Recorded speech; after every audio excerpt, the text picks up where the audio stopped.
खरीप 2024साठी 1 रुपयात पीक विमा. प्रधानमंत्री पीक विमा योजनेत शेतकऱ्यांना 1 रुपया विमा हप्ता भरून सहभागी करून घेण्याचा निर्णय महाराष्ट्र शासनाने 2023मध्ये घेतला आहे. गतवर्षी खरीप 2023मध्ये राज्यातील विक्रमी असे 1,70,00,000 विमा अर्जाद्वारे शेतकऱ्यांनी याचा मोठ्या प्रमाणात लाभ घेतला. विविध नैसर्गिक आपत्तींमुळे पिकांच्या होणाऱ्या नुकसानीपासून शेतकऱ्यांस आर्थिक संरक्षण देण्याच्या दृष्टिकोनातून ही योजना राबविण्यात येत आहे. खरीप 2024 हंगामात पेरण्या सुरू झाल्या आहेत. शेतकऱ्यांना विमा योजनेत सहभाग घेण्यासाठी केंद्र शासनाने पीक विमा पोर्टल सुरू करण्यात आले आहे. शेतकऱ्यांनी 1 रुपया भरून आपल्या पिकाचा विमा घ्यावा असे आवाहन करण्यात येत आहे.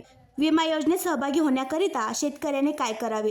अधिसूचित क्षेत्रातील अधिसूचित पिकांसाठी पीक कर्ज घेतलेल्या शेतकऱ्यांस देखील या विमा योजनेत सहभाग बंधनकारक नाही.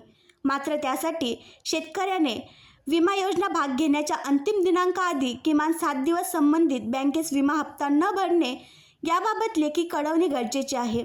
इतर बिगर कर्जदार शेतकऱ्याने आपला सातबाराचा उतारा, बँक पासबुक, आधार कार्ड व पीक पेरणीचे स्वयंघोषणापत्र घेऊन प्राधिकृत बँकेत किंवा कॉमन सर्व्हिस सेंटर CSCच्या मदतीने आपण विमा योजनेत सहभागी होऊ शकता किंवा www.pmfby.gov.in या पोर्टलचे सहाय्य घेऊ शकता.